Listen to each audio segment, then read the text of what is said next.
My brother mocked me as the family failure. I exposed everything publicly and reclaimed my empire. The crystal chandeliers in the Fairmont Hotel's grand ballroom cast prismatic rainbows across the marble floors, where 200 guests mingled in designer evening wear, champagne flutes catching the warm light. The engagement party for my brother David and his fiancée Victoria had cost more than most people's annual salaries. Fresh orchids flown in from Thailand, a string quartet from the city's symphony orchestra, and enough Dom Perignon to float a small yacht. Every detail screamed luxury, from the hand-calligraphed place cards to the ice sculptures that would melt into memory by midnight. I stood near the service entrance in my simple black dress, the same one I had worn to job interviews 3 years ago, carefully pressed and paired with modest flats from a discount shoe store.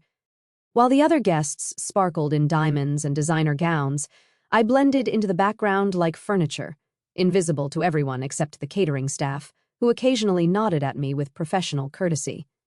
"Darling, everything looks absolutely perfect," I heard my mother's voice carrying across the ballroom as she air-kissed Victoria's mother, both women resplendent in their evening finery.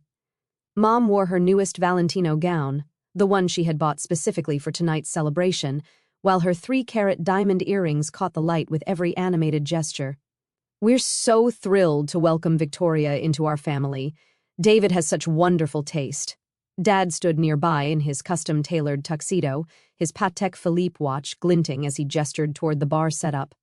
"Only the finest for our boy," he boomed to a group of his business associates. "Nothing's too good for David's special day. He's always been our star. Full scholarship to Harvard Business School, youngest partner in his firm's history, now marrying into one of the city's finest families." The pride in his voice was unmistakable. The same tone he had used at David's graduation, his promotion celebration, his apartment warming party in the penthouse downtown. It was a tone I had never heard directed at me, not once in my 28 years of existence. David himself stood at the center of the ballroom like a peacock displaying his plumage, his arm wrapped possessively around Victoria's waist as he regaled their guests with stories of their romantic getaway to the Maldives and their upcoming wedding at Martha's Vineyard. His custom Tom Ford tuxedo probably cost more than I spent on rent for 3 months, and his confidence radiated outward like heat from a bonfire. "The wedding's going to be absolutely magical," Victoria gushed to a cluster of her sorority sisters. Her engagement ring, a 5-carat emerald-cut diamond surrounded by smaller stones, catching the chandelier light as she gestured. David spared no expense. "We've booked the entire resort for the weekend, flying in guests from around the world. It's going to be featured in Town and Country magazine." I remained by the wall, occasionally helping the catering staff when they looked overwhelmed, refilling champagne glasses and clearing empty plates. It wasn't officially my job, but I had learned long ago that staying busy at family events helped me avoid the awkward conversations about my career situation and my disappointing life choices. "Sweetheart, why don't you grab us some of those canapes?" Mom called to me across the room, pointing toward the past appetizers with the casual expectation of someone addressing hired help. "The ones with the caviar. Victoria's parents will love them." I nodded and moved toward the catering station, weaving between clusters of guests who were deep in conversation about stock portfolios, vacation homes, and their children's acceptance letters to prestigious universities. None of them made eye contact with me. In my simple dress and modest appearance, I was effectively invisible in this crowd of wealth and status. "Excuse me, miss." A woman in a beaded gown stopped me as I balanced a tray of canapes. "Could you direct me to the ladies' room?" She assumed I was part of the catering staff, and I didn't bother to correct her. It was easier than explaining that I was the groom's sister, the family member who didn't quite fit into this glittering world of privilege and accomplishment. As I distributed appetizers and refilled drinks, I caught fragments of conversations about David's success, his brilliant career trajectory, and his perfect match with Victoria. Their love story had all the elements of a fairy tale: Harvard Business School sweethearts, a proposal on a private beach in Santorini, and a future that promised continued wealth and social prominence. "David's always been exceptional," I heard my aunt telling a group of Victoria's relatives. "Even as a child, you could tell he was destined for greatness. Harvard MBA, partnership at 29. Now this beautiful engagement. We're so proud of how he's turned out.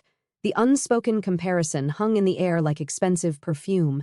David was the success story, the child who had fulfilled every parental expectation and social obligation. I was the cautionary tale, the sibling who had somehow failed to live up to the family standards despite having access to the same opportunities and resources. Around 9 o'clock, Victoria's parents arrived fashionably late, making their entrance like visiting royalty. Richard Petron III was old money personified. His family had owned shipping companies for 4 generations, and his net worth was the kind that appeared in Forbes estimates rather than public records. His wife, Eleanor, dripped with inherited jewelry and the kind of understated elegance that money couldn't buy, only breed. "David, my boy," Richard boomed, enveloping my brother in a hearty embrace. "You look magnificent. This whole affair is absolutely first class. Your parents have outdone themselves." "Thank you, sir," David replied with the practiced charm he had perfected in business school. "We wanted tonight to be special for Victoria. She deserves nothing but the best." Eleanor kissed Victoria on both cheeks with the refined affection of someone raised in boarding schools and finishing school. "Darling, you look radiant. That dress is stunning." "Is it Vera Wang Custom Marquesa?" Victoria replied with obvious pleasure. "David insisted on flying us to New York to work with their design team personally. He said tonight had to be perfect." As the evening progressed, I continued my invisible service, refilling glasses and clearing plates while the celebration swirled around me like an elaborate dance I wasn't invited to join. The conversations grew louder and more animated as the champagne flowed, filled with laughter, congratulations, and increasingly elaborate toasts to the happy couple's future. "Ladies and gentlemen," David called out around 10 o'clock, tapping his champagne flute with a silver spoon to get everyone's attention. "If I could have your attention for just a moment." The ballroom gradually quieted as guests turned toward the center of the room where David stood with Victoria, both of them glowing with happiness and champagne. The string quartet ceased playing, leaving only the gentle hum of conversation and the soft clink of crystal glasses. "Victoria and I want to thank all of you for being here tonight," David began, his voice carrying easily across the marble floors and high ceilings. "Your presence means the world to us as we celebrate this next chapter in our lives together." Applause rippled through the crowd, punctuated by enthusiastic cheers from David's college friends and Victoria's sorority sisters. I stood near the back of the room holding an empty champagne tray, watching my brother bask in the adoration of 200 of the city's most influential people. "I also want to take this opportunity to introduce Victoria's parents to some of our family members they haven't met yet," David continued, scanning the crowd until his eyes landed on me near the service station. A smile spread across his face. Not the warm, genuine smile he reserved for people he respected, but the condescending smirk he had perfected during our childhood whenever he was about to demonstrate his superiority. "Victoria, Richard, Eleanor," he called out, gesturing for them to join him near where I stood. "I'd like you to meet my sister, Sophia." The 3 of them approached with polite smiles, clearly expecting to meet another successful family member who would fit seamlessly into their world of privilege and accomplishment. Richard extended his hand with the confident charm of someone accustomed to making favorable impressions, while Eleanor appraised my appearance with the practiced eye of someone who could determine social status at a glance. "Meet the family failure," David announced with theatrical flair, his voice loud enough to carry to the nearby guests who had gathered to witness this introduction. "Sophia here has been exploring her options for the past few years, still trying to figure out what she wants to be when she grows up." Laughter erupted from the surrounding crowd, not malicious exactly, but the kind of amused chuckling that wealthy people reserve for stories about others' misfortunes. David's business school friends nodded knowingly, having heard similar stories about underachieving siblings who couldn't match their successful brother's accomplishments. "Oh, David," Victoria laughed, swatting playfully at his arm. "You're terrible. I'm sure Sophia is wonderful." But her tone suggested she was merely being polite, going through the social motions expected of someone in her position. Richard's handshake became noticeably less firm as he processed David's introduction, while Eleanor's smile grew more strained. They were clearly recalculating their assessment of the family dynamics, probably wondering how David had managed to excel so dramatically, while his sister had apparently achieved so little. Sophia's been living in that tiny apartment downtown, David continued, clearly enjoying his audience's attention, working various temporary positions. We keep telling her she should consider something more stable, maybe administrative work or retail management, something with a steady paycheck, you know.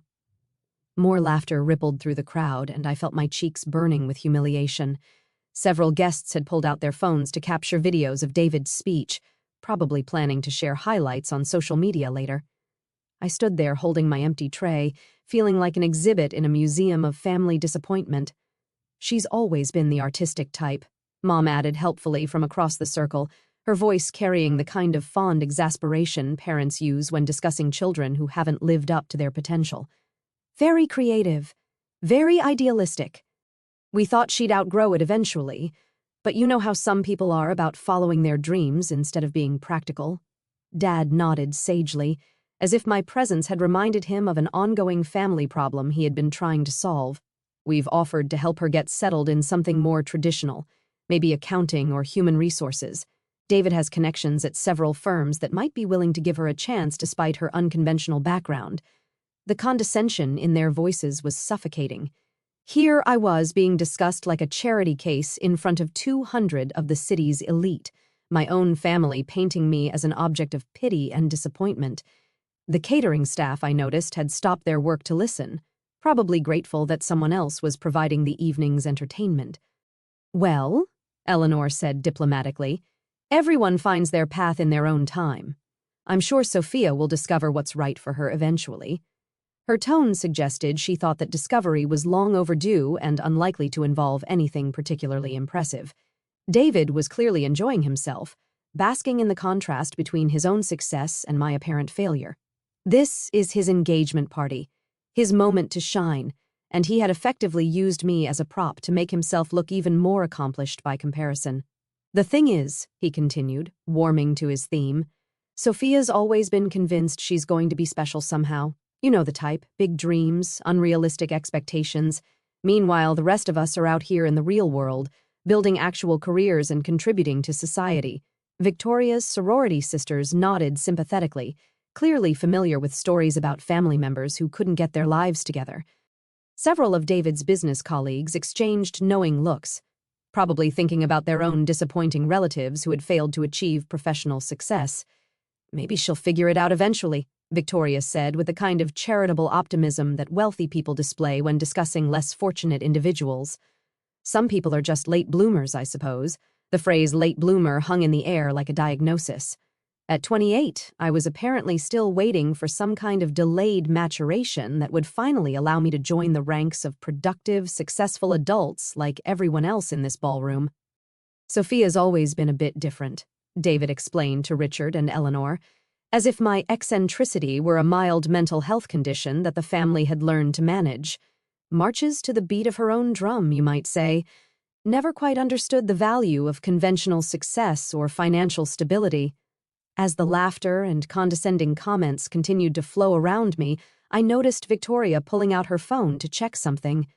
The conversation had shifted to wedding planning and honeymoon destinations, with David describing their plans for a month-long tour of Europe's most exclusive resorts. We're thinking of starting in Monaco, Victoria said, scrolling through what appeared to be travel websites or social media feeds. David knows people who can arrange private yacht charters. And she stopped mid-sentence, her eyes fixed on her phone screen with an expression of sudden confusion. The animated chatter around us continued, but Victoria had gone completely still, staring at whatever had appeared on her device. "What is it, darling?" Eleanor asked, noticing her daughter's distraction. "You look like you've seen a ghost." Victoria's eyes flicked from her phone screen to my face, then back to the screen, then to my face again. Her carefully applied makeup couldn't hide the fact that all color had drained from her cheeks. "Is this you?" she asked quietly, turning, her phone screen toward me. "Is this you on Forbes?" The laughter that had been rippling through our circle stopped as if someone had flipped a switch. David, who had been in the middle of describing their planned suite at the Hotel de Paris in Monte Carlo, fell silent mid-sentence. Richard and Eleanor leaned in to look at Victoria's phone, while the guests who had gathered to witness my public humiliation suddenly focused their attention on the small screen that had somehow shifted the entire dynamic of the conversation. I looked at the phone screen and saw exactly what Victoria was seeing, the cover of this month's Forbes magazine featuring a photograph of me in a sleek business suit standing in front of the floor-to-ceiling windows of a downtown corporate office. The headline read, "The Disruption Queen, How Sophia Martinez Built a $3.2 billion AI Empire in Secret." The silence stretched for what felt like hours but was probably only seconds. Around us, the engagement party continued, string quartet playing, champagne flowing, guests laughing and celebrating. But our little circle had become frozen in time, suspended in a moment of collective shock and disbelief. "That's," David started, then stopped, his voice cracking slightly. "That's not." "Sophia Martinez, founder and CEO of Quantum Solutions," Victoria read aloud from her phone, her voice growing stronger as she processed the information. "Age 28, net worth estimated at $4.7 billion. Named to Forbes's list of America's most innovative entrepreneurs for revolutionary advances in artificial intelligence and quantum computing." More silence. I could see David's mind racing, trying to process information that contradicted everything he thought he knew about me, everything. He had just told 200 guests about my failures and disappointments. "Quantum Solutions went public 6 months ago," Victoria continued reading. "With the largest IPO in tech sector history, Martinez's proprietary AI algorithms have revolutionized everything from medical diagnostics to financial trading, with major corporations paying millions for licensing agreements." Richard had gone completely pale, his confident businessman's demeanor replaced by the expression of someone who had just realized he had made a catastrophic error in judgment. Eleanor was staring at me with the kind of shock typically reserved for natural disasters or major accidents. "This says, you've been featured on the cover of Time magazine, Wired, and Fortune," Victoria continued, her voice barely above a whisper. "You were keynote speaker at last month's Global Tech Summit. You own patents worth—" She paused, apparently having trouble processing the number, "worth over $2 billion. The circle of guests who had been laughing at David's stories about my failures was now staring at me with expressions ranging from bewilderment to horror. Someone's champagne glass slipped from nerveless fingers and shattered on the marble floor, the sound echoing across the ballroom like a gunshot. "There's a whole article about your company's latest acquisition," Victoria said, still reading from her phone as if she couldn't quite believe what she was seeing. "You just bought MedTech Industries for $1.8 billion cash. It says here that you're planning to integrate their research facilities with your AI development programs." David's mouth was opening and closing like a fish out of water. His perfect composure, his confident superiority, his entire identity as the family's golden child was crumbling in real time as the truth of my actual life became undeniable. "Sophia," Richard said slowly, his voice carrying the kind of respect he typically reserved for heads of state or fellow billionaires. Is this accurate?" I looked around at the faces staring at me, some shocked, some confused, some calculating the social and financial implications of what they had just learned. These were the same people who had been laughing at David's stories about my failures just minutes earlier. "Yes," I said simply, "it's accurate." The two words seemed to echo in the sudden quiet that had fallen over our section of the ballroom. Even the string quartet's music seemed muted, as if the universe itself was holding its breath to see what would happen next. "But," Mom's voice came from somewhere behind me, weak and uncertain. "You live in that little apartment. You take the bus. I live simply by choice," I explained calmly. "The apartment is convenient to my downtown office. Public transportation is more efficient than sitting in traffic." Material displays have never interested me much. Dad appeared at my elbow, his face flushed with what I assumed was embarrassment. "Sophia, why didn't you tell us? We had no idea you were—" "I tried," I said, my voice still calm despite the emotional storm building inside me. "For 3 years, I tried to share what I was working on. Every family dinner, every holiday gathering, every phone call. You told me I was wasting my time with computer nonsense and that I needed to get serious about my future." The memory of those conversations hung in the air between us. All the times I had attempted to explain my research, my business plans, my patent applications, all the times I had been dismissed, interrupted, or simply ignored while the conversation turned to David's latest promotion or achievement. "We didn't understand," Eleanor said weakly, as if lack of understanding somehow excused 3 years of condescension and dismissal. You didn't want to understand, I corrected gently. Understanding would have required listening, and listening would have required believing that I might actually be capable of something significant. Victoria was still scrolling through articles on her phone, her expression growing more stunned with each new piece of information she discovered. "There's a video interview with you on CNBC from last week," she said, "and another one with Bloomberg from last month. How did we miss all of this?" "Because you weren't looking," I said simply. "You decided 3 years ago that I was the family failure. And once you made that decision, you stopped paying attention to anything that might contradict it." David finally found his voice, though it came out as barely more than a whisper.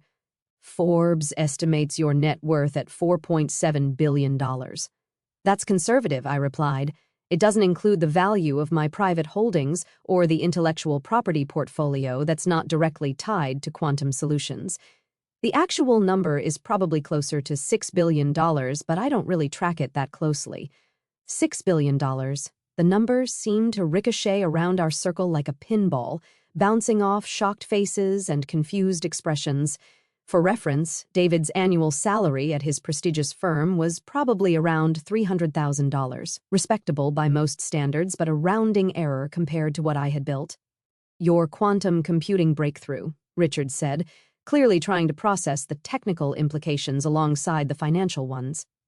"The articles say it could revolutionize everything from cybersecurity to pharmaceutical research, among other applications." "Yes," I confirmed. "We're currently working with 12 government agencies and 43 Fortune 500 companies to implement various aspects of the technology. The medical applications alone could save hundreds of thousands of lives over the next decade." The engagement party continued around us, but our corner of the ballroom had become its own separate reality. Guests were starting to notice the commotion, pointing and whispering as word spread that something significant was happening near the Petron family's table. "Sophia," Mom said, appearing beside Dad with tears starting to form in her eyes. "We're so sorry. We had no idea. We're so proud of you." The words I had wanted to hear for 3 years, finally spoken at the worst possible moment, pride offered only after public humiliation had made it socially necessary, love expressed only when silence was no longer an option. "Are you?" I asked quietly. "Are you proud of what I've accomplished, or are you proud of what it means for the family's social status?" The question hung in the air unanswered, because we all knew the truth. If my net worth had been revealed as $50,000 instead of $6 billion, if my company had failed instead of succeeded, if my innovations had been ignored instead of revolutionizing entire industries, this conversation would not be happening. "Both," Dad said finally, with the honesty of someone who had been caught in an indefensible position. "I wish it were different, but both." Victoria's phone buzzed with notifications as news of her discovery spread through social media. People were taking pictures of the Forbes article, sharing screenshots of my company's stock price, posting videos of the moment when everything changed. "There's going to be a lot of attention on this," she said, looking up from her screen with something approaching panic. "People are already posting about it. This is going to be everywhere by tomorrow." She was right. By morning, the story would be viral. Billionaire tech mogul served drinks at brother's engagement party while family called her a failure. The optics were devastating, not just for David and my parents, but for the Petron family as well. They had just publicly humiliated someone who could buy and sell their shipping empire without affecting her quarterly budget. "I should go," I said, setting down the empty champagne tray I had been holding throughout this entire surreal conversation.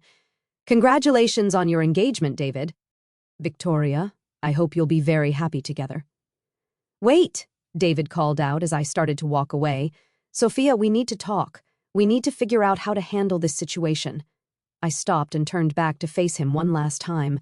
My brother, who had spent the entire evening using me as a prop in his performance of superiority, now looked smaller somehow, diminished by the revelation that everything he thought he knew about our family dynamics had been completely wrong. "There's nothing to handle," I said. "You introduced me exactly as you see me. The family failure. The fact that your perception doesn't match reality isn't my problem to solve. But people will think—" He started, then stopped, probably realizing that what people would think was entirely accurate, that he had publicly humiliated a sister who had achieved more in 3 years than he would accomplish in his entire career. "People will think what they think," I replied. "I can't control that, and honestly, I don't care anymore. I stopped caring about your opinion of me the day I realized that your approval was never actually available, regardless of what I achieved." As I walked toward the ballroom exit, I could hear the whispered conversations starting behind me. Guests who had witnessed the revelation were already pulling out their phones, searching for more information about quantum solutions and its mysterious founder. The engagement party would be remembered not for celebrating David and Victoria's future, but for the moment when everything everyone thought they knew turned out to be completely wrong. Outside the hotel, I called my driver, something I had started doing 6 months ago when the constant media attention made public transportation complicated. As I waited for the car, I thought about the irony of the situation. I had spent 3 years trying to earn my family's respect through achievement, only to discover that respect offered after public humiliation felt hollow and meaningless. My phone buzzed with a text from my assistant. "The CNBC interview got moved to tomorrow morning. They want to discuss the Forbes cover and the market reaction to your latest patent filings. Should I confirm?" I typed back, "Confirm the interview and please schedule a meeting with our legal team tomorrow afternoon. We may need to discuss some personal matters that could affect the company's public image." As my car pulled up to the hotel entrance, I realized that tonight had been a gift, though not the kind anyone had intended.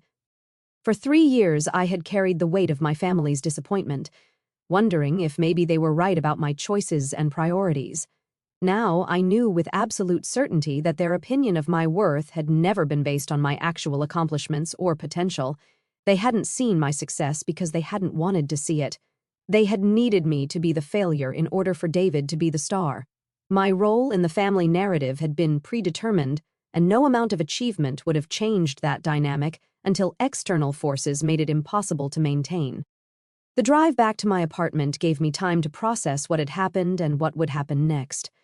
By tomorrow, the story would be everywhere, dissected and analyzed by business journalists, social media commentators, and anyone who enjoyed watching privileged families implode in real time.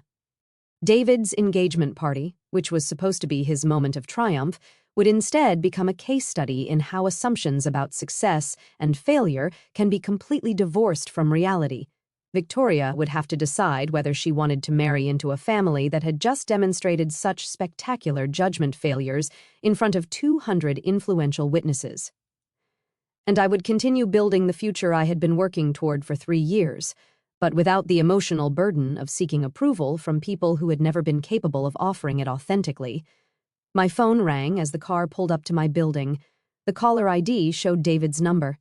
"Hello?" I answered. "Sophia." His voice was strained, desperate. "We need to talk. This whole thing tonight. It got out of hand.